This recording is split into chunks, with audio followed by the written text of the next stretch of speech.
How's it going, guys? First, I want to apologize for not putting up any new videos in the last month and a half or so. I've been busy with a combination of there really hasn't been much to talk about in the Rudo world. I'm gonna try to start posting up like games and um, just more random stuff, like maybe interviews with players or stuff like that. I don't know, just to get my channel a little more lively, keep you guys interested. Today, I'm gonna talk about the Rogue list that just came out yesterday and will be legal for the New York Shonen Jump. So that'll be your first taste of the next meta. Um, and I'm going to talk about the next meta and what I think is going to be, etc. So let's just hop right into this so I don't talk your ear off. I'm going to try and keep it short. Okay, as consistent as it was, it would seem that our good friend Joni's intervention has hit the rogue list. Now, what that means is that it's banned. It's banned. No more Joni's intervention. It's, in my opinion, a good thing.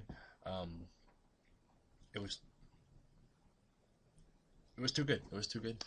If you hit it, you basically won the game. I'm not saying you won every time. I've personally won against turn 1 JIs and or have pushed them to turn 6 or 7 or 8, but it just puts them at too much of an advantage for too little cost.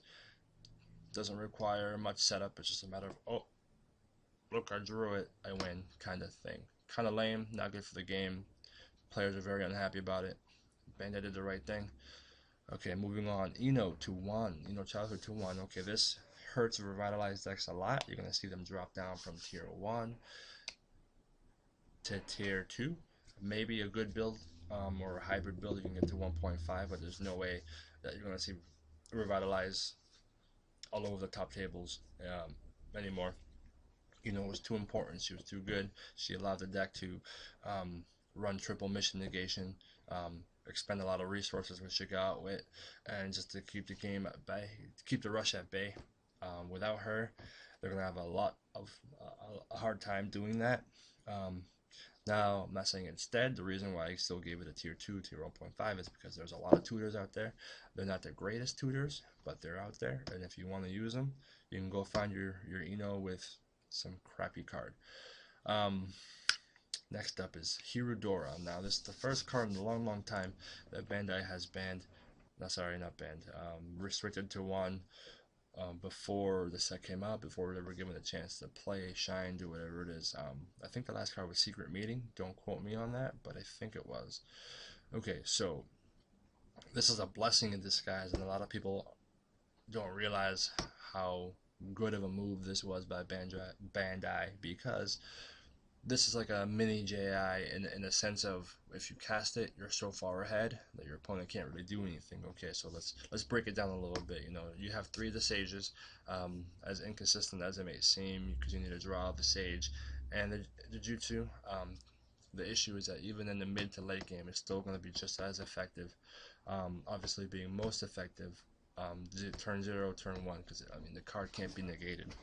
The card also basically is a snipe for at least 1 damage.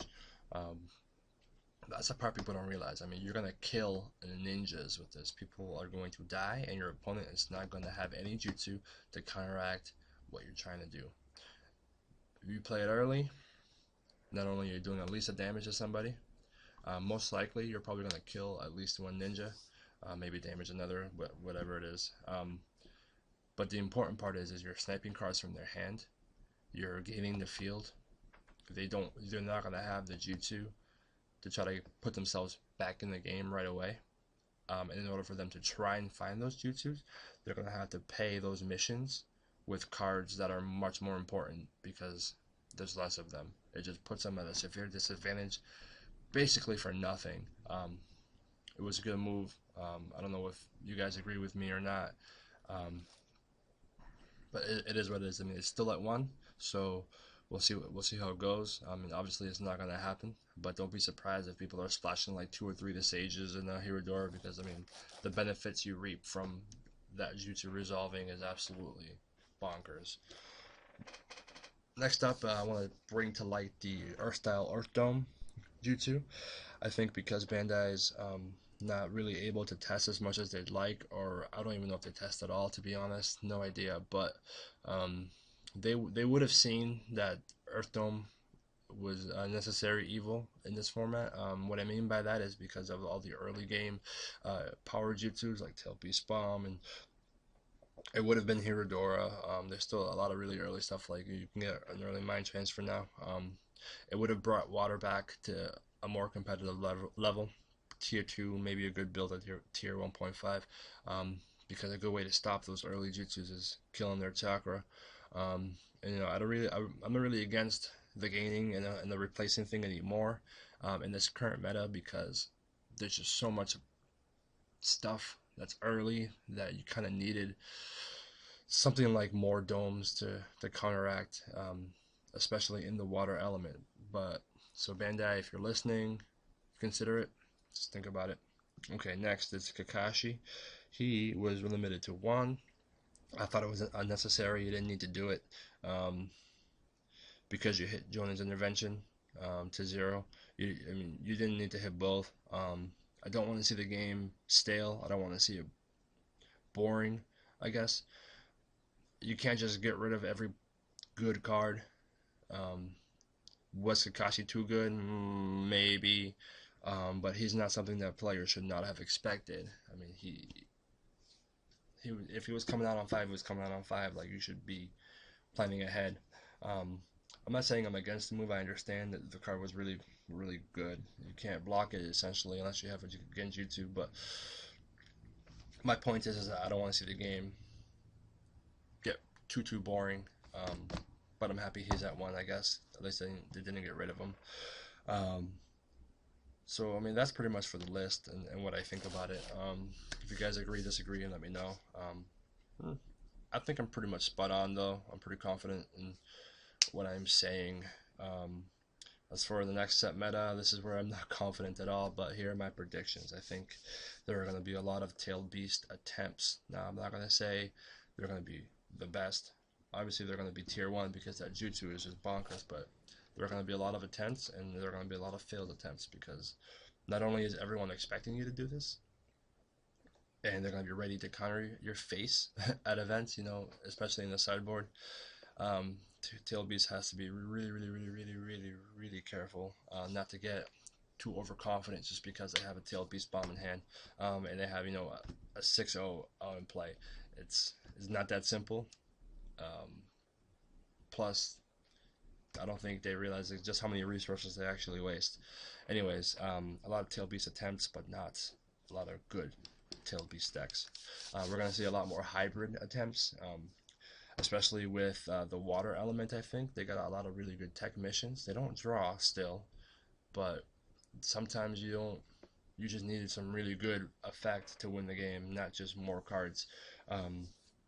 So I expect a lot of water X decks, maybe fire water, earth water, a lot of void X decks. There's a lot of really good void stuff out there right now. In conjunction with this new set, can make for some pretty sweet combos. I'm not gonna go over them because I plan to use some of them, but just think about it. There's a lot of really good void X combos and a lot of multi-element stuff that's gonna happen. That's gonna be good. Mifune or Mifune, I think it's Mifune, I don't know how to say it. He's going to be a powerhouse, obviously. In my opinion, he's probably top 3 best ninjas ever printed ever, only because he obviously can't be stopped by jutsus by people that are battling against it, and he negates all the other effects. So I don't know, there's still some stuff that stops him. You can run like the Kazekage Gara, you can try and quiet him for a turn. I don't know. It's tough. He's really, really good. I would not be surprised if he hit the list next set. I think Bandai was just trying to see how it goes. I personally think he would have been a lot more balanced if he was a little weaker and had sacrifice. He is void. Okay, Revitalize drops down. Like I said earlier, just because of the whole Eno thing, Revitalize will still be played. There's a lot of people who don't want to let go of Revitalize, because they're so comfortable with the deck and the ins and outs and how it works. And man, all power to you. The deck's not bad by any means. You can still win by turn 5 easy. It's just going to be tougher to maintain control from turn 0 to 5. It's going to be tougher. not impossible. Okay, and then the biggest difference is going to be mono fires. Mono fires rise back up to tier 1. I think it's going to be very exciting. The reason why I think this is because of a lot of the ninjas they're getting in the late game and a lot of the stuff they have currently. You obviously have the Warhawk, Shadow of the Leaf, but now you have some really nice turn 5 Sasuke's that can do a lot of damage with a jutsu or just with the squad potential, because you got your Kakashis, you got your Warhawks, you got your mission negation, you got really really good ninja effects, you got swapping effects. Now it's a expect Mount of Fire to be up there, man. They still got Dragon Flame, man. They still got Backstab. Now you can add some late game power with the very well statted ninjas. Obviously, they got the Kakashis, the Sasuke's. Expect that. I actually think the weakest element right now for the next set's probably gonna be wind. Still, even though they have tetragram, wind just doesn't have it. They can't be mono. That's what I'm trying to say, I guess. Um, in short, just to wrap things up, it's going to be a diverse meta. I don't care what you guys say. You know, anyone who thinks that TLBs are going to run, you know, the show, you're going to be in for a rude awakening. There's a lot of creative people out there that can make some really, really, really, really good decks. Something as straightforward as TLBs is not going to dominate. It's too easy to predict. It's, yeah, like I said, it's, I don't know. Good luck. But that's it. I hope you guys enjoyed the video. Sorry again for taking so long to post something up, but I'll be writing for Too Easy forums again. I will be more active on here because the new set's out. It's gonna be a lot newer. Expect games, expect deck profiles, expect probably interviews, um, and that's it. Check out everyone else's channel. I'm not gonna put the links up, but see ya.